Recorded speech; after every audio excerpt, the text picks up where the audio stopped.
ወገቤን ታጥቄ አመልክሃለሁ ልክህን አውቄ አመልክሃለሁ ልክህን አውቄ አንተ ታላቅ በኃይል ታላቅ ስምህ ታላቅ ሥራህ ታላቅ አንተ ታላቅ በኃይል ታላቅ ስምህ ታላቅ ሥራህ ታላቅ በዓይኔ በብረቱ አይቻለሁ ትልቅነትህን አይቻለሁ የማይሆነው ሲሆን አይቻለሁ ያለቀ ሲቀጥል አይቻለሁ ስለዚህ አመልክሃለሁ ወገቤን ታጥቄ አመልክሃለሁ ልክህን አውቄ አመልክሃለሁ ልክህን አውቄ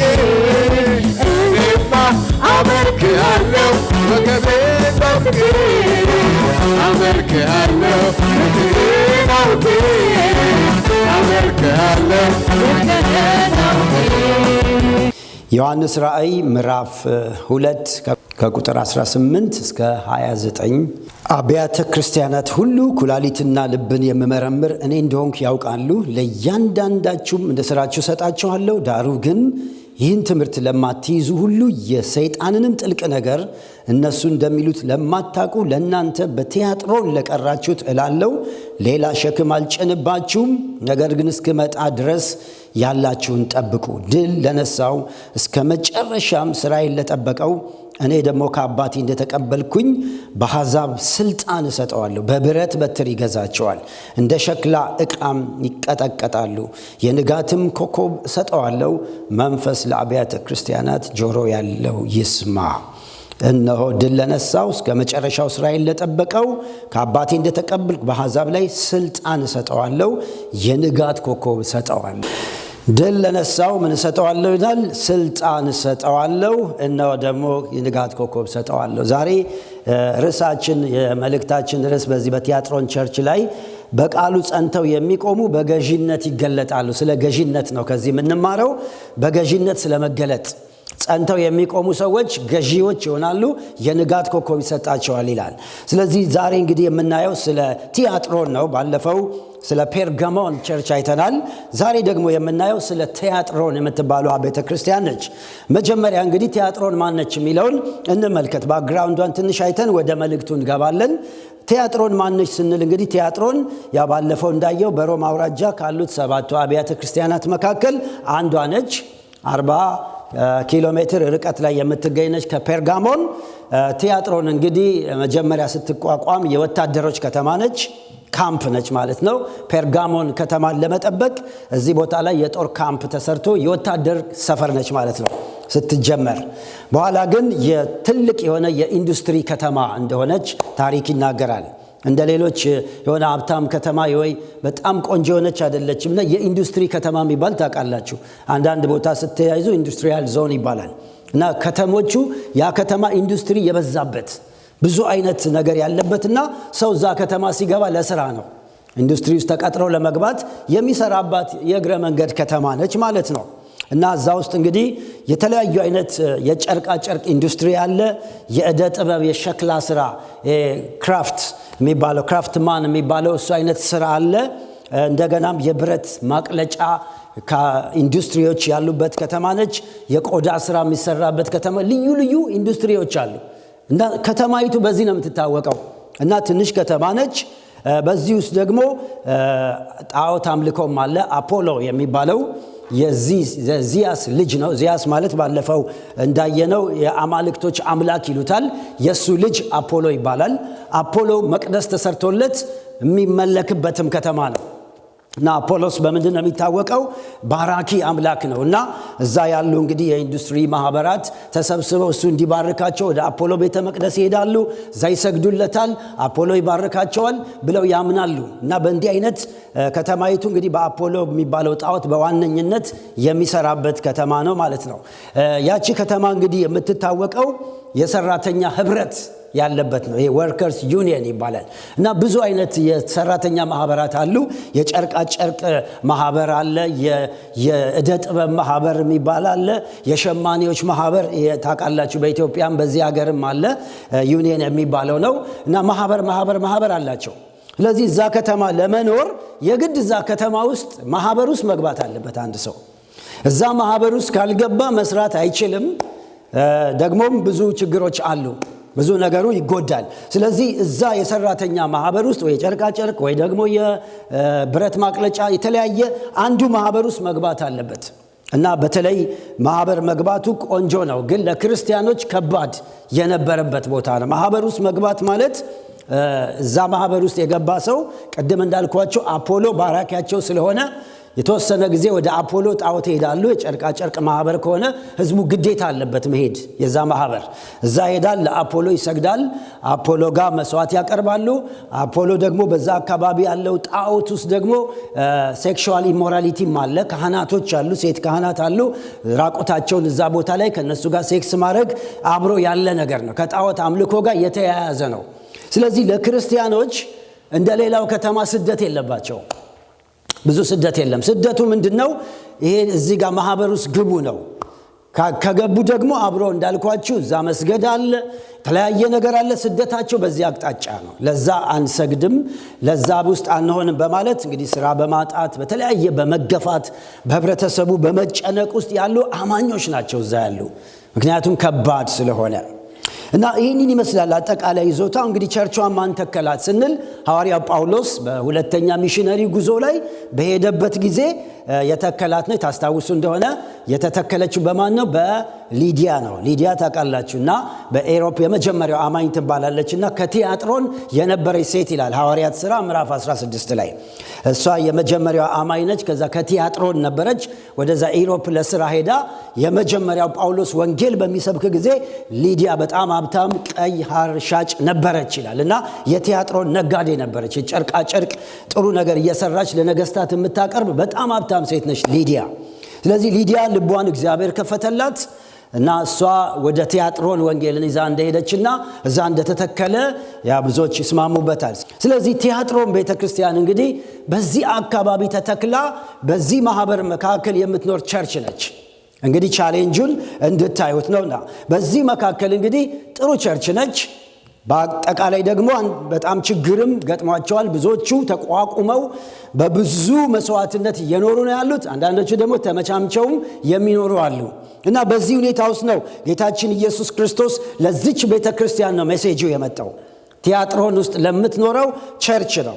እና ምንድነው እንግዲህ የሚላቸው ገዢ ሆነው የኖሩ ናቸው። በብዙ ተሸናፊም ሆነው የሚኖሩ አሉ።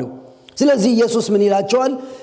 ገዢ እንድትሆኑ የገዢነትን ቅባት ሰጣቸዋለሁ፣ የንጋት ኮከብ ሰጣቸዋለሁ፣ በአሕዛብ መካከል እየገዛችሁ እንድትኖሩ ፈልጋለሁ። ብዙ ነገር ይነግራቸዋል። ይህን ከነገራቸው በኋላ ከባድ ነው ሁኔታው እና እንዴት ነው የሚቻለው ብለው ሲሉ አንድ 3 ነጥብ ይነግራቸዋል። ዛሬም እንግዲህ በዚህ በሚያስጨንቅ ማህበረሰብ መካከል ውጊያ ባለበት መካከል በገዥነትና በአንጸባራቂነት እንዴት መኖር ይቻላል የሚለውን መልስ እናገኛለን ከዚህ ክፍል። በገዥነት ለመገለጥ በአሸናፊነት ለመኖር ኢየሱስን እያሳየን በዚህ በጨለማና ውጊያ ባለበት ትውልድ መካከል መገለጥ ይቻላል ወይ? አዎ ይቻላል። ምን እናድርግ? አንደኛ የመጀመሪያው ኃያሉ ኢየሱስን በትክክል አውቆ መከተል የሚል ነው የሚሰጣቸው። የመጀመሪያው ወገኖቼ አሸናፊ ሆኖ ለመኖር በገዢነት ለመገለጥ፣ ገዢ የጨለማው ገዢ ባለበት፣ የጣዖት አምልኮ ባለበት፣ ዓለማዊነት በሞላበት በዚህ ጨለማ ዓለም መካከል እንዴት ነው አሸናፊ ሆኖ መኖር የሚቻለው? ኃያሉ ኢየሱስን በትክክል አውቆ መከተል ነው። ይህን የሚነግራቸው ቁጥር 18 ላይ ነው። ተመልከቱ። በቲያጥሮን ወዳለችው ወደ ቤተ ክርስቲያን መልአክ እንዲህ ብለህ ጻፍ፣ እንደ እሳት ነበልባል የሆኑ ዓይኖች ያሉት በእቶንም የነጠረ የጋለ ናስ የሚመስሉ እግሮች ያሉት የእግዚአብሔር ልጅ እንዲህ ይላል። መጀመሪያ ሲገለጥላቸው በባህሪው ነው፣ ማንነቱን ነው የገለጠላቸው የሚመጣው። 3 ነገር እዚህ ጋር ገልጦላቸዋል። አንደኛ እኔ የእግዚአብሔር ልጅ ነኝ ብሎ ነው የሚላቸው። ወገኖቼ አሸንፎ ለመኖር ኢየሱስ የእግዚአብሔር ልጅ መሆኑን በትክክል ማወቅ ያስፈልጋል። ምክንያቱም እዛ ከተማ የነበረ ቀደም ብያቸዋለሁ የዚየስ ልጅ አፖሎ ነው። አፖሎ የዚየስ የአምላካችን ልጅ እሱ ነው ሁሉን መፍትሄ የሚያደርገው ሲሉ ኢየሱስ ግን ኖ የእውነተኛው አምላክ ልጅ እኔ ነኝ አለ። እኔ አምላክ ነኝ ራሴ ብሎ ተገለጠላቸው። አፖሎ አይደለም፣ እኔ ነኝ እውነተኛው የእግዚአብሔር ልጅ ብሎ ተገለጠላቸው። ስለዚህ ወገኖቼ ዛሬም በዚህ ምድር ላይ ስንኖር ገዢ ሆኖ ለመኖር ኢየሱስ የእግዚአብሔር ልጅ ነው ብለን ማመን አለብን። ኢየሱስ ሁለት ባህሪ ያለው የእግዚአብሔር የሰው ልጅና የእግዚአብሔር ልጅ የሚል መጠሪያ ኖሮት ነው እዚህ ምድር ላይ የኖረው። የሰው ልጅ የሚለው ከሥጋ መወለዱን ከማርያም የመወለዱን ምልክት ነው። የእግዚአብሔር ልጅ የሚለው ደግሞ አምላክነቱን አመላካች ነው። እዚህ በራእይ መጽሐፍ ላይ በልጅነቱ ነው የተገለጠው፣ በሰውነቱ አይደለም። ስለዚህ ልጅ ነኝ ይሄንን እወቁ፣ አሸናፊ ሆናችሁ ለመኖር ይላቸዋል። ወገኖቼ ዛሬም እንግዲህ ብዙዎች ኢየሱስ የእግዚአብሔር ልጅ ነው ብለው ለመቀበል ይከብዳቸዋል። አምላክ ነው ብለው ለመቀበል ይከብዳቸዋል። እንደ ዋሽታወር እንደ ጆቫ ዊትነስ ስንመለከት ኢየሱስ ፍጡር ነው ብለው ያስባሉ። ኖ፣ ኢየሱስ እውነተኛ አምላክ የዘላለም አምላክ ነው። ስለዚህ ኢየሱስ ልጅ ነኝ በሚል ነው የተገለጠውና ልጅነቱን ማወቅና መቀበል አለብን። አንድ ብቸኛ ልጁ አንድያ ልጁ እሱ ነው። እኛ ደግሞ እሱ በማመን የእሱ ልጆች ሆነናል። እግዚአብሔር የተመሰገነ ይሁን። ስለዚህ ኢየሱስ የእግዚአብሔር ልጅ ነው የሚለው እምነታችሁን አጠንክራችሁ መያዝ ነው። ሁለተኛው የሚላቸው ኢየሱስ የእሳት ነበልባል አይኖች ያሉኝ ነኝ ይላቸዋል። እኔ ኢየሱስ ነበልባል አይን ያለኝ ነኝ ብሎ ነው ሲገለጥ።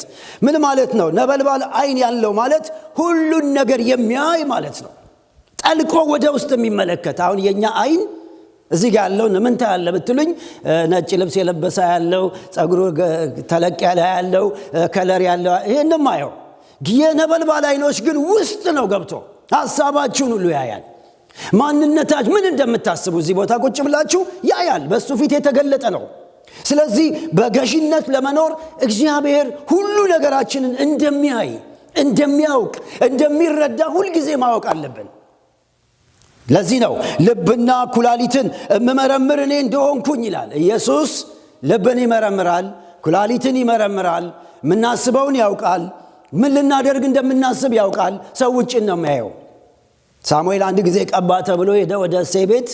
ዘይት ይዞ ሄደና ሲያየው ሳኦልን ቁመቱ ረጅም ነው፣ ትከሻ ሰፊ ነው፣ ጡንቻው ትልቅ ነው፣ ይሄ ለንጉስነት በጣም ደስ ይላል ብሎ ዘይት ሊቀባበት ሲል ኖ አለው ጌታ። ሰው እንደሚያይ እኔ አላይም፣ እንዳትቀባው ይሄን ሰውዬ አለ። ይሄ ሰውዬ አይሆንም ለኔ፣ ንቄዋለሁ አለ። በምን አይቶ ነው? ሳሙኤል ውጪን አይቶ ነው ሊቀባ የነበረው። ጌታ ግን ውስጥ ያያል። እስቲ ለዚህ አሜን በሉ። ውጪን ቢያይኖረው ዛሬ እኛ አንመረጥም። እግዚአብሔር ግን በምህረቱ ውስጥን የሚያይ አምላክ ምን ያህል ጥማታችንን እሱን መፈለጋችንን ስለሚያውቅ ጌታ ተገለጠልን። ክብር ለሱ ይሆን። ስለዚህ ዳዊትን ነው የቀባው። ነዛ በሙሉ አልተቀቡም። ዛሬም ሰው ውጫችሁን አይቶ ብዙ አስተያየት ቢሰጥ ግድ ሊላችሁ አይገባም። ኢየሱስ ውስጥን አይቶ ይቀባችኋል። አሜን፣ ክብር ለጌታ ይሆን። ስለዚህ ይህን ካወቅክ ነው በገዢነት የምትኖረው። ሁሉን ያውቃል። በተለይ በዛ ዘመን የነበሩ አንዳንዶቹ ወደ ሰራተኛ ማህበር በድብቅ ገብተው ለጣዖት እያመለኩ ዝሙት እየሰሩ ርኩሰትም እየሰሩ ቸርችም ሲመላለሱ ኢየሱስ አያለው አለ። ምን እንደምታደርጉ ነበልባል አይኖች አሉኝ። ተሰውራችሁ እዛ ማህበር ገብታችሁ እዛ እየጠጣችሁ እየሰከራችሁ እየዘሞታችሁ አያለው፣ ኤልዛቤልን አያታለው እያለ ነው። ወገኖቼ ከሱ አይን ፊት የሚሰወር የለም፣ ያያል። ይሄ እውቀት ከገባን ነው በገዢነት የምንገለጠው። ዮሴፍ ና አብረን እንተኛ አለችው ሴትየዋ። ባሌ ስራ ሄዷል፣ ማንም የለም፣ ዛሬ ቤቱ ባዶ ነው ስትለው ይሄም ዝግ ነው አላት። አዎ ይሄም ዝግ ነው፣ ያም ዝግ ነው፣ ይሄኛው ክፍት ነው አላት። የላኛው ነበልባል አይኖች ያሉት አለ። እሱ ያያል፣ ባይልሽ ላይ ይችላል፣ እሱ ግን ያያል። በእግዚአብሔር ፊት ሁሉም በሚያይኖች ፊት አልሰራም አላት። ጥሏት ሄደ። እግዚአብሔር ይባርከው። ለዚህ ነው ዮሴፍ በገዢነት የተገለጠው። ለዚህ ነው በገባበት ሁሉ እስር ቤት ቢገባ አለቃ ነው፣ ቤተ መንግሥት ቢገባ አለቃ ነው። ለምን? እግዚአብሔር ነበልባል አይኖች ያሉት ያያል። ወገኖቼ ዛሬ ሰው አየኝ አላየኝ አትበሉ፣ የሚያይ አለ። ክብር ለጌታ ይሆን። እስቲ ለዚህ ለሚያይ ጌታ እናጨብጭብለት፣ ክብር እንስጠው። ሃሌሉያ! ለሚያይ ጌታ፣ ሁሉን ለሚያይ ለሚመለከት፣ ሃሌሉያ! በእውነት እሱ ያይሻል፣ እሱ ያየናል። ሐዘናችን ያያል፣ ድካማችንን ያያል፣ ጉድለታችንን ያያል፣ ውድቀታችንንም ያያል፣ ይረዳናል። ክብር ለእሱ ይሁን። ስለዚህ በዚህ ባህሪ የሚያውቁ ሰዎች ሁሌ ገዢዎች ናቸው። የትም ቦታ ሂዱ ይገዛሉ። ግን ሰው አየኝ አላየኝ ብለው የሚያደርጉ እነሱ ተገዢ ነው የሚሆኑት። ስለዚህ ነው ለዚህ ቤተ ክርስቲያን የእሳት ነበልባሎች አይሉን ገዢ እንድትሆኚ ከፈለግሽ እኔ ነበልባል አይኖች ያሉ እንዳለው እወቂ ነው የሚላት። በሶስተኛ ደረጃ የሚሏት ደግሞ የነጠረ ናስ የሚመስል እግሮች ያሉት የሚል ታያላችሁ። በእሳት ቀልጦ የነጠረ ናስ እግር። ይሄ ምንድነው የሚያሳየው? እንግዲህ የነጠረ ናስ የሚለው እንግዲህ ጠንካራ ከብረቶች ሁሉ ናስ ነው ይባላል። የቀለጠ ናስ ማለት አንደኛ በጣም ከባድ ነው፣ የናስ በር ካለ። ሁለተኛ በቃ አይበሳም፣ ጥይት አይበሳውም ነው የሚባለው። ናስ በጣም ጠንካራ ነው። ስለዚህ ጌታ የኔ እግሮች እንደ ናስ ናቸው አለ። ምን ያደርጋሉ? ይረግጣሉ፣ ያደቃሉ፣ ይፈርዳል ማለት ነው። ፍርድን መርገጥንና ማጥቀቅን ነው የሚመለከተው። እንዲህ አይነት አምላክ ነኝ እኔ። ማይ ብቻ አይደለሁም፣ ካየው በኋላ ደግሞ እፈርዳለሁ። የናስ እግር አለኝ የነጠረ። ምክንያቱም ለዛ ከተማ በጣም ይገባቸዋል። የብረት ማቅለጥ ፋብሪካ እዛ ስላለ፣ የናስ የማቅለጥ ፋብሪካ እዛ ሀገር ስላለ በጣም ይገባቸዋል ይሄ መልእክት። የናስ ከቀለጠ በኋላ ድንጋይ በቃ ጠንካራ ነው የሚሆነው። አይታችሁ እንደሆነ በባይብል ላይ ለቂሮስ ሲናገር የናሱን መዝጊያ ምን እለዋለሁ? እሰብረዋለሁ፣ የብረቱን መወርወሪያ እቆርጠዋለሁ። በጣም ጠንካራ ነው ማለት ነው። እንደገና ሰማይ ናስ ምድር ብረት ይላል። ሰማይ ናስ ጠንካራ ይሆንብሃል ማለት ነው። ናስ ማለት ጠንካራ ነው። ስለዚህ እህቶቼና ወንድሞቼ የኛ ኢየሱስ ፈራጅ ነው፣ ጠንካራ ነው፣ ሁሉን ይችላል፣ ሁሉን ይረግጣል፣ ሁሉን ያሸንፋል። ይሄ ዕውቀት ውስጣችን ከገባ ገዢዎች እንሆናለን። ብዙ ጊዜ የገዢነት ነገር ውስጣችን የማይመጣው ይሄን ስለማይገባን ነው። ዝም ብሎ አምላክ ይመስለናል፣ ዝም ብሎ ነገር ይመስለናል። እሱ አንዴ ከረገጠ ይጨፈልቃል፣ ያደቃል፣ ደግሞ ይፈርዳል። ለዚህ ቤተ ክርስቲያን ይሄን ነው የሚላት፣ አትፍሩ። የአፖሎ ያለውን ጦርነት እዛ አትፍሩ፣ እኔ ከፈለኩ ረግጣለሁ፣ አደቃለሁ፣ እፈርዳለሁ። እንደ ኤልዛቤል አይነቱንም አትፍሩ፣ ለጊዜው እንደዛ አይነት ነገር ብትሆን እኔ ረግጣለሁ፣ እፈርዳለሁ እያለ ይናገራል። ስለዚህ እህቶቼና ወንድሞቼ እነሆ በገዢነት ለመገለጥ እንፈልጋለን። በዚህ ትውልድ መካከል አሸናፊ ሆነን እንደገና ደግሞ ያበራን ክርስቶስን ለመኖር እንፈልጋለን። የኢየሱስ ክርስቶስን ባህሪዎች እንወቅ። ኢየሱስ ክርስቶስ እንዲህ አይነት አምላክ መሆኑን እንወቅ። ገዢነት የሚጀመረው በመገለጥ ዕውቀት ነው። ገዢነት የሚጀመረው እንዲህ ዕውቀት ነው። አይምሮ ውስጥ ያለ ዕውቀት ስለ ጌታ ስለ ኢየሱስ ክርስቶስ ትክክለኛ ዕውቀት ያላቸው ሰዎች የገዢነት ጅማሬ ነው፣ የአሸናፊነት ጅማሬ ነው፣ የስኬት ጅማሬ ነው። ስለዚህ እዚህ ጋር እንግዲህ አስተውሉ። ኢየሱስ ክርስቶስ ይገለጥልን። እስቲ አሜን በሉ። ጳውሎስ ምን አለ? የልባቸው አይኖች እንዲበሩ ከሁሉ የሚበልጠውን የኃይሉን ታላቅነት ታውቁ ዘንድ ጸልያለሁ አለ። ከሁሉ የሚበልጠውን የእሳት ነበልባል አይን ያለውን እግሮቹ የነጠረ ናስ የሚመስሉትን ይህን እንድታውቁ ጸልያለሁ። ጸልዩ፣ ተገለጥልኝ በሉት። ኢየሱስን ተገለጥልኝ። ምክንያቱም ዕውቀት በበዛልን መጠን ገዢዎች እንሆናለን። የመጀመሪያው ለዚች ቤተ ክርስቲያን የሚነግራት ይሄን ነው። ባለስልጣን ለመሆን ትፈልጊያለሽ? የንጋት ኮከብ የሆንኩ እኔ በላይሽ ላይ እንድበራ ትፈልጊያለሽ? እወቂኝ እኔን ነው የሚለው። ሁለተኛው ለዚች ቤተ ክርስቲያን የሚነግራት ነገር ለእኛም የሚነግረን በገዢነት ለመገለጥ ሁለተኛው መልካም ነገርን በማስቀጠል መኖር ነው። መልካም ነገርን ማስቀጠል። እቺ ቤተ ክርስቲያን መጥፎ ነገር አይደለም ያላት፣ በብዛት ጥሩ ነገር ነው ያላት። ተመልከቱ ቁጥሩን፣ ምዕራፍ 19 ቁጥር 19 ላይ ተመልከቱ። ስራህን፣ ፍቅርህን፣ እምነትህን፣ አገልግሎትህን፣ ትዕግስትህን ከፊተኛውም ይልቅ የኋለኛው እንዲበዛልህ አውቃለሁ የሚል ታያላችሁ። የሚገርም ነገር ነው እቺ ቤተ ክርስቲያን ያላት። የትኛውም ቸርች እንደዚህ የለውም። በጣም በቃ የዚህ ቸርች አባል ለመሆን ሁሉ የሚያስመኝ ነው። ምክንያቱም ምን አላት?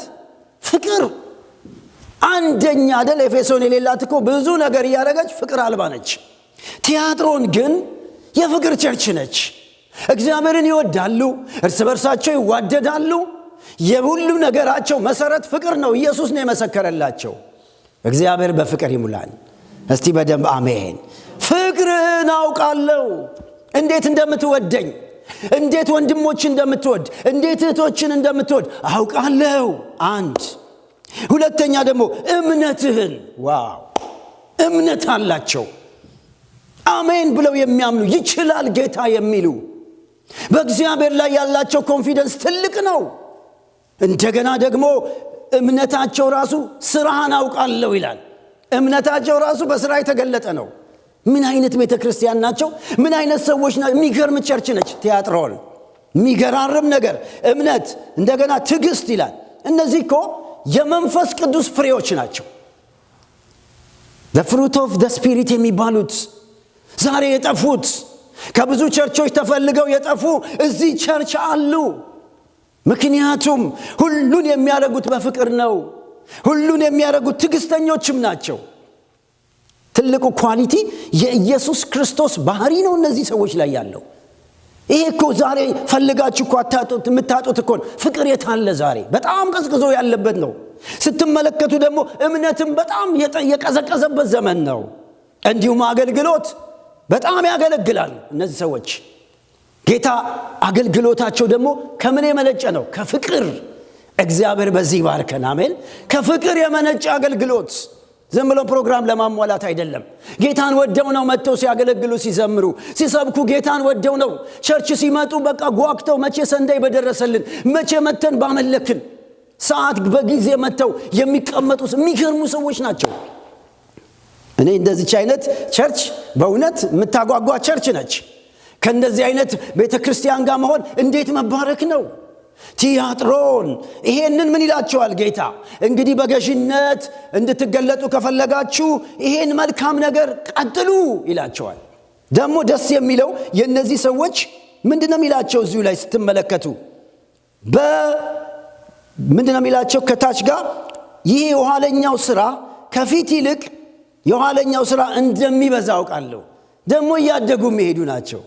በፊት ፍቅር ነበራቸው፣ አሁን እየጨመሩ፣ እምነት ነበራቸው፣ እየጨመሩ የሚሄዱ ሲያያቸው አሁን በሚጽፍላቸው ጊዜ በቃ እያደጉ ነው የሚሄዱት። ብዙ ሰው እኮ በዛም ይጀምርና በመንፈስ በስጋይ ወርዶ ቁጭ ይላል። አንድ ሰሞን ይሮጥና አንድ ሰሞን ይጠፋል። እነዚህ ሰዎች ኮንቲኒየስ የሆነ ግሮዝ ያላቸው፣ በእምነት ብትሉ በፍቅር ብትሉ ዋው የሚገርም ነው።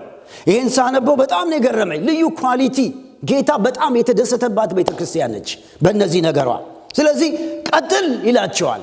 አስቀጥሉት፣ ይሄን ነገር አስቀጥለው፣ ፍቅርህን አስቀጥለው፣ እምነትህን ቀጥል፣ እንዳትበርድ። አካባቢ አይተ ፍቅር ስለጠፋ አንተ ፍቅር እንዳትተው ተጠንቀቅ ይላል። ወገኖቼ ሆይ ዛሬ እንዲህ አይነት ኳሊቲ ያላችሁ ቅዱሳን በጌታ ቃል ምክር እመክራችኋለሁ። ቀጥሉበት፣ የፍቅር ሰዎች ቀጥሉበት። የእምነት ሰዎች አካባቢ አይታችሁ ፍቅራችሁ አይቀዝቅዝ፣ ቀጥሉ ገዢ ለመሆን። እንዲህ አይነት ሰው ገዢ ቢሆን ምን ይደንቃል? እውነት የፍቅር ሰው ከሆነ የእምነት ሰው የሆነ እግዚአብሔርን የሚፈራ ትዕግስተኛ፣ የሚጠብቁ ደግሞ ትዕግስታቸው ጌታ የሚጠብቁ ጠብቀው ከጌታ የሚቀበሉ የማይቸኩሉ የማይጣደፉ እንደዚህ አይነት ነገር ካላችሁ ቀጥል ነው የሚል ዛሬ ትገዛለህ። እስቲ አሜን፣ እስቲ በደንብ አሜን። በኢየሱስ ስም ገዢነት የሚመጣው ዝም ብሎ በመናገር ብዛት አይደለም። የፍቅር ሰው በመሆን ነው ገዢነት የሚመጣው። ትዕግስተኛ በመሆን ነው ገዢነት የሚመጣው። ገዢነት የሚመጣው ወገኖቼ ሆይ የእምነት ሰው በመሆን ነው። ገዢነት የሚመጣው ትዕግስተኛ በመሆን ነው እንጂ አንዳንዶች እንደሚሉት አይደለም። በድንገት መጥቶ የሆነ ነገር ተሞልቶ ገዢ አትሆንም። ገዢነት ከህይወት ኳሊቲ ኢየሱስን ከሚመስል የህይወት ጥራት የሚመጣ ነገር ነው። ስለዚህ በቲያጥሮን ቤተክርስቲያን ገዢ የሆኑ ወንድሞችና እህቶች ነበሩ። ጌታ በጅምላ አልጨፈጨፋቸውም። ቴንኪው ነው የሚላቸው። ቀጥሉበት። ለእናንተ ምን እሰጣቸዋለሁ? ገዢነት። ለእናንተ የንጋት ኮከብ እሰጣቸዋለሁ። ለእናንተ ትገባላችሁ። አረ አሜን ወገኖቼ፣ ቀጥሉ፣ እደጉ፣ እንደግ። ጌታ ይርዳን። የእድገት መንፈስ፣ የፍቅር መንፈስ አሁንም ይጨምርልን። ስለዚህ ወገኖቼ ሆይ ቆላስይስ 1:8 ላይ በመንፈስ ስለሚሆን ፍቅራችሁ አመሰግናለሁ እግዚአብሔር። በመንፈስ የሆነ ፍቅር። ፊልጵስዩስ 1 ላይ ፍቅራችሁ በእውነትና በማስተዋል እንደሆነ አይቻለሁ፣ ይብዛላችሁ ይላል። ዝም ብሎ የመጣ አይደለም። ጢሞቴዎስም ላይ በአንተ ያለውን ግብዝነት የሌለበውን ፍቅሩን አይቻለሁ ይላል። እግዚአብሔር የተመሰገነ ይሁን። ስለዚህ እግዚአብሔር አምላክ እንግዲህ እንዲህ አይነቱን ዛሬ ቀጥል ይላል። ባለስልጣን ገዥነት የሚመጣው በዚህ ህይወት ኳሊቲ ነው። የቆሮንቶስ ሰዎች አይታችኋቸው እንደሆነ ትንቢት ይናገራሉ፣ መገለጥ ይናገራሉ፣ ፈውስ አላቸው። ግን ምንድናቸው? ሕፃናት ተገዢዎች ነበሩ። ለምን? የጸጋ ስጦታ በብዛት አለ፣ ግን ፍቅር የለም፣ ትዕግስት የለም፣ ዕውቀት የለም። ስለዚህ ምንም ተገዢ ናቸው። ለመካከላቸው ችግር ነበረ። ስለዚህ የህይወት ኳሊቲ የጸጋ ስጦታ ሳይሆን የመንፈስ ቅዱስ ፍሬ በሙላት መኖር ነው። ይሄን በጣም ማወቅ አለብን። የመንፈስ ቅዱስ ፍሬ ህይወታችን ላይ ካለ በገባህበት ትገዛለህ፣ በገባበት ስፍራ ሞገስ አለ፣ በገባሽበት ስፍራ ተቀባይነት አለ። ከውጊያ ጋር ቢሆንም እግዚአብሔር ሞገስ ይሰጣል። የናሱ መዝጊያ ይቆረጣል፣ የብረቱ መርወሪያ ከፊት ይሄዳል። እግዚአብሔር አምላክ በዚህ ይባርካችሁ። እስቲ በደንብ አሜን። ጌታ ይባርከን። ሶስተኛው የመጨረሻው የምናገርበት በገዥነት ለመገለጥ የመጀመሪያው ኢየሱስን በትክክል ማወቅ ነው። በገዥነት ለመገለጥ መልካሙን ነገር ማስቀጠል ነው። ሶስተኛው በካዩንና አስመሳዩን በማስወገድ መኖር ነው። እስቲ ለዚህ አሜን። አረ በደንብ አሜን። በካዩን እና አስመሳዩን ደግሞ አስወግጂ አላት። ጥሩ ነው ያሽው ነገር፣ ግን መካከልሽ ምን አለ? በካይ የሚበክል ፖይዝን የሚያደርግ ነገር ደግሞ ቸርች ውስጥ ገብቷል። ስለዚህ ይህንን ስልጣንሽን እንዳያሳጣሽ፣ ወደ ተገዥነት ተመልሰሽ እንዳትገቢ አንቺ ቲያጥሮን ሆይ በካዩንና አስመሳዩን እያስወገድሽ ነው መመላለስ ያለብሽ። እቺ ቸርች አንዷ ድካሟ አቅፋ ይዛለች በካዩን ነገር፣ የሚጎዳትን ነገር እቅፍ አርጋ አብራን ያለችው። ስለዚህ ጌታ የምነቅፍብህ ነገር አለኝ። ጥሩ ነው ያለ ፍቅር፣ ጥሩ ነው ያለ ነገር እነቅፍብሃለሁ። አልወደውም። I don't like that። ይሄን ነገር ጠልቼዋለሁ። ምንድነው ሲል ተመልከቱ ቁጥር 14 ላይ ቁጥር 20 ላይ ዳሩ ግን የምነቅፍብህ ነገር አለኝ። ነቢይ ነኝ የምትለውን ባሪያዎችን እንዲሰስኑ ለጣዖት የታረደውን እንዲበሉ የምታስተምረውን የምታስተውን ያችን ሴት ኤልዛቤልን ስለምትተዋት የምነቅፍብህ ነገር አለኝ። ንስሐ እንድትገባ ጊዜ ሰጠዋት፣ ከዝሙቷም ንስሐ እንድትገባ አልወደደችም።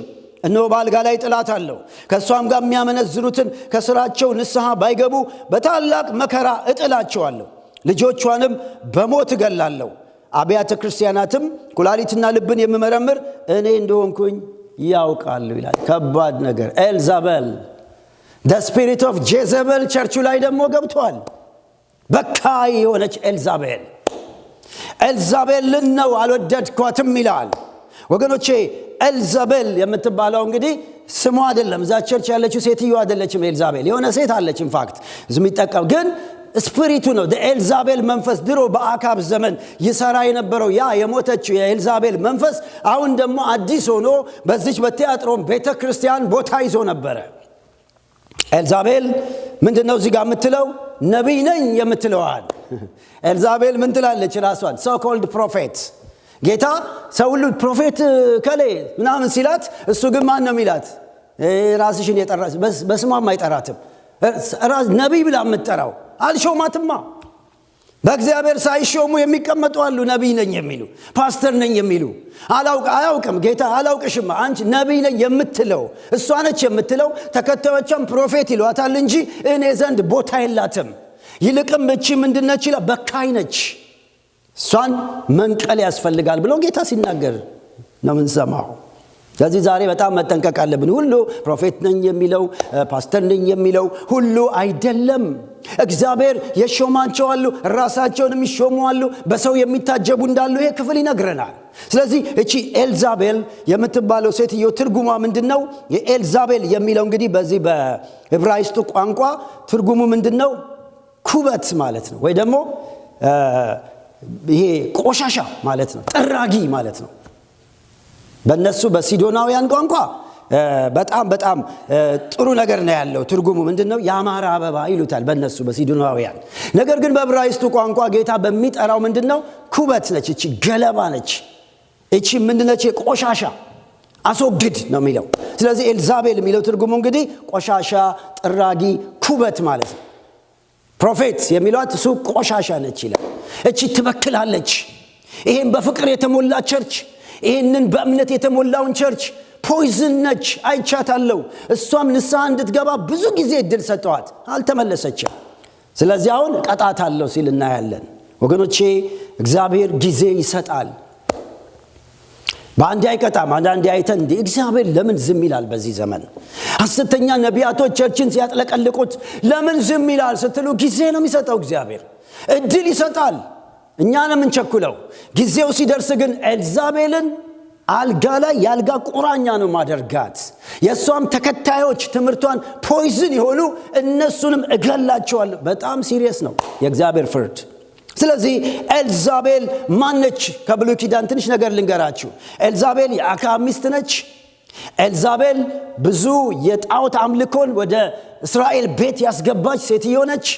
ኤልዛቤል ደግሞ በመጨረሻ ብዙ ነቢያቶችን የገደለች፣ የእግዚአብሔርን ሰዎች ያሳደደች፣ በመጨረሻ ደግሞ እግዚአብሔር እዩ የሚባለውን ሰው አምጥቶ ከስክሷት ከፎቅ ላይ ተከስክሳ ስጋዋ በሙሉ ደሟ ፈሶ ውሾች መጥተው በልተዋት እጇና እግሯ ብቻ ለቀብር እንኳን እስካይተርፍ ድረስ እግዚአብሔር ቻሌንጅ ያደረጋት ሴት ነች። ከአሕዛብ ወደ እስራኤል ቤት የገባች 3 ካራክተር አላት። በዚህም በዘመናት ሁሉ 3 ነገር ነው የኤልዛቤል ካራክተር። አንደኛ እውነተኛ አምልኮን በሐሰት የምትተካ መንፈስ ነች ኤልዛቤል። የእውነተኛን አምልኮ በሐሰት ማአት 450 ነቢያት አምጥታ ከዛ ከአሕዛብ ሀገር የእግዚአብሔር ቤት አስገባች። 450 ነቢያት አክዓብን ቀየረችው። የእስራኤልን አምልኮ ቀላቀለችውና እስራኤል በሁለት እግሩ ያነክስ ነበረ በኤልያስ ዘመን። እግዚአብሔር አምላክ ከሆነ አምልኩ፣ ምን ታነክሳላችሁ? እዛ ጋር እግዚአብሔር ጋር ይሄዳሉ፣ እዚህ ጋር ባኦል ጋር ይሄዳሉ። ስለዚህ ህዝቡ በሁለት እንዲሆን የምታስተምር ሴትዮ ነች። የምትተካ ንጹህን አምልኮ በቆሻሻ አምልኮ የምትተካ የኤልዛቤል መንፈስ ነው። ጌታ ይውጋ። ውስጥ አሜን በሉ። በጌታ በኢየሱስ ስም ይወጋ። ዛሬ አለ ይሄ መንፈስ። እውነተኛውን የጸዳውን የክርስትና ትምህርት የሚያረክስ አንድ እግር በዚህ አንድ እግር በዓለም የኒቆላውያን ትምህርት እንድንኖር የሚያደርግ አስተምሮ ነው ማለት ነው። የኤልዛቤል መንፈስ ሌላው ስራው ምንድነው?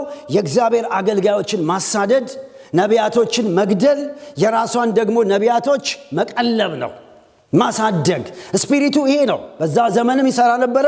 450 ነቢያቶች በቤተ መንግስት ጮማ እየቆረጡ ስጋ እየበሉ ሲኖሩ የእግዚአብሔር ነቢያቶች ተሰደው የሚበሉት አጥተው፣ በተለይ 100 ነቢያት ሸሽተው አብዲዮ የሚባል ደብቆ እሱ ነበር ትንሽ እንጀራ እየጣለ የሚያበላቸው።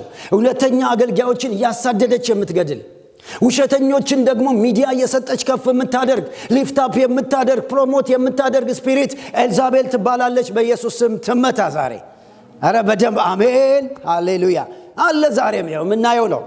ብዙዎች እውነተኞች ተደብቀው አይታዩም። አንዳንዶችን ወደ ላይ ታወጣቸዋለች። ስፒሪት ኦፍ ጄዘቤል ነው የሚባለው። ሌላው ጄዛቤል ስራዋ ምንድነው? ስልጣኑን ያለ አግባብ ስልጣኗን የምትጠቀምና ሰዎችን የምታጠቃ ሴት ነበረች። ናቡቴ የተባለው ንጹህ የእግዚአብሔር ሰው ምን አደረገችው ይላል? ስልጣኗን ተጠቅማ በራሷ ማህተም ጽፋ እንዲገደል አደረገች። ካስገደለች በኋላ ደግሞ ርስቱን ወሰደችበት። እና ኤልዛቤል በእግዚአብሔር ሕዝብ መካከል የምትሰራ ነች፣ ውጪ አይደለችም። ከአሕዛብ መጣ ገብታ ቸርች ውስጥ እንዲህ አይነት ስራ የምትሰራ ስፒሪት ነች። ስለዚህ ጌታ ሲያያት እቺ ሴትዮ በቲያትሮም ቤተክርስቲያን የነበረችው ይሄ በሙሉ አለባት። እንደዛ ነው የምትሰራው፣ ትቀላቅላለች። ቀደም እንዳልኳችሁ የሰራተኛ ማህበር ነበርና አንዳንዶቹ እምቢኛ አንተባበርም ሲሉ ትጠራቸውና ምን ችግር አለ? ሶሻል ላይፍ አይደለም ላይ ዋዝ ዘ ፕሮብሌም? ከነሱ ጋር አምልኩ፣ ምን ችግር አለ? ለእንጀራ ለስራ ትላቸዋለች። እና እነሱም ሲያመልኩ አምልኩ ጣዖት፣ ምን ችግር አለ? ከዛ በኋላ ደግሞ እዛ ሲደነስ አብረ ደንስ፣ የጣዖት ጋር ሴክስ አብረ ደግሞ ሴክሹዋል ኢሞራሊቲ አድርጉ፣ ምን ችግር አለ? ምክንያቱም ጌታ ያውቃል እያለች እያባበለቻቸው። ጌታ እንደሱ ያላት እዚህ ጋር ሲናገር ለጣዖት የተሰዋውን ይላል። የሚገርም ነገር ነው። ለጣዖት የታረደውን እንዲበሉ የምታስተምርና የምታስተው ያቺ ሴት ይላታል። የምትገርም ነች። ምን አለበት? ምን ችግር አለው? እግዚአብሔር አለ፣ ንስሐ ትገባለህ። ስጋ ደካማ ነው፣ መንፈስን እግዚአብሔር ይጠብቃል። that's the problem እያለች እንዲህ ደበላለቀቻቸው። ጌታ እችን ሴትዮ ዝም ብለሃታል፣ ለምነክፍብህ ነገር አለ፣ ፖይዝን ነች። ስለዚህ ስልጣን ተጠብቆ እንዲቆይ ስልጣን እንዲሰጥ ትፈልጋለህ፣ እያበራ መቀጠል ትፈልጋለህ፣ በካዩን አስወግድ፣ አስመሳዩን ንቀል ይላል። ዛሬም ወገኖቼ ሆይ ይሄ ለዘመናችን ትልቅ ትምህርት ነው። እግዚአብሔር ይርዳን። እንግዲህ እያንዳንዳችን ኤልዛቤል የበዛበት መንፈስ ነው። የኤልዛቤል ዘመን ነው። ከተማውን የሞላበት፣ ዓለምን የሞላበት፣ ሚዲያውን የሞላበት፣ በጣም በረቀቀ ሁኔታ እየሰራ ያለበት እነሆ ምን ችግር አለ የሚለን ትምህርት ስለሆነ ኖ እንበል። በቃ ገዢ መሆን ከፈለግን፣ ባለስልጣን መሆን ከፈለግን፣ ባለቅነታችን ለመቀጠል ከፈለግን ከዚህ ከተደባለቀ ትምህርት ራሳችንን እንለይ። የእግዚአብሔር ቃል ንጹህ ነው። የእግዚአብሔር እውነት ንጹህ ነው። ስለዚህ መልካሙን ነገራችንን ይዘን እንቀጥል፣ ለክፉ ነገር አንስገድ። ይህን ብናደርግ ምን ይሆናል ይላል። መጨረሻ ተናግሬ ልጨርሰው። ቁጥር 24 ላይ እንዲህ ነው የሚለው፣ ዳሩ ግን ይህንን ትምህርት ለማትይዙ፣ የሰይጣን ጥልቅ ነገር እነሱ እንደሚሉት ለማታውቁ፣ ለእናንተ ለቲያጥሮን ለቀራችሁት ቅሬታዎች አሉት ጌታ በዘመናት ለእናንተ እምቢ ላላችሁ፣ ለዚህ አይነት ነገር አልንበረከክም ብላችሁ ዋጋ ለምትከፍሉ ቅሬታዎች፣ ለጽድቅ ነው የምኖረው የምትሉ፣ አላመቻምችም ለምትሉ ለእናንተ ምን እሰጣችኋለሁ? ለእናንተ ድል ነሺዎች እነሆ በመጨረሻው እኔ ምን አደርጋለሁ ይላል፣ እኔ እንደተቀበልኩኝ በአሕዛብ ላይ ስልጣን እሰጠዋለሁ። በአሕዛብ ላይ ስልጣን እሰጠዋለሁ። በብረት በትር ይገዛል፣ ገዢነት። ከዛም የንጋት ኮከብ ቅሬታ እንድንሆን ጌታ ይርዳን። ቅሬታዎች ዛሬ አሉት በቸርች መካከል። ሁሉ አልተበላሸም አሉ። በቲያጥሮን ብዙዎች አሉ፣ ተደባለቁም አሉ። እግዚአብሔር ግን ለቅሬታዎች እምቢ ለሚሉ፣ በመጥፎ ለማይኖሩ ሰዎች እግዚአብሔር በረከት አለው። ክብር ለሱ ይሁን። ስለዚህ ከሱ ጋር እንድንተባበር እግዚአብሔር ይረዳናልና ባለስልጣን እንሁን። ጠቅለል ስናደርገው እንግዲህ እውነተኛ ስልጣን ከንጽህና ይመጣል። እውነተኛ ባለስልጣንነት እንግዲህ ከእውቀት ይመጣል። እውነተኛ ባለስልጣንነት በካዩን በማስወገድ ወደ ሕይወታችን ይጨመራል። እግዚአብሔር አምላክ እንግዲህ እንዲሆነን እንድንኖር ጌታ ጸጋውን ያብዛልን። ገዢነት የሚለው አንድ በዚህ ምድርም እንሰራለን፣ ሁለተኛው ግን በሺው ዓመት መንግስት ጌታ በሚነግስበት ጊዜ ለነዚህ ለቅሬታዎች ከሱ ጋር አብረን እንነግሳለን፣ አብረን ገዢ እንሆናለን የሚለው ፊውቸሩንም የሚያሳየው። ስለዚህ ሺህ ዓመት መንግስት አለ። ጌታ በሚመጣ ጊዜ ከሱ ጋር ገዢ እንድንሆን ምን ያስፈልገናል? ወገኖቼ ሆይ ዛሬ ጸንተን መቆም አለብን። ጠቅለል ሳረግላችሁ እንግዲህ በገዢነት ለመኖር አንደኛ ኃያሉ ኢየሱስን በትክክል በእውቀት እንወቀው፣ ሁለተኛ መልካም ነገርን በማስቀጠል እንኑር፣ ሶስተኛ በካዩንና አስመሳዩን በማስወገድ በንጽህና እንመላለስ። ይህንን ነገር ስናደርግ እንግዲህ ጌታ እግዚአብሔር ገዢ ያደርገናል። ለሺው ዓመት መንግስት ከሱ ጋር እንገዛለን። በዚህ ምድር ደግሞ በያለንበት ገዢ ሆነን አሸናፊ እንድንሆን ጌታ ጸጋ ይሰጠናል። ለሁላችን ጸጋውን ያብዛልን። እስቲ በደንብ አሜን ተባረክ።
Tonight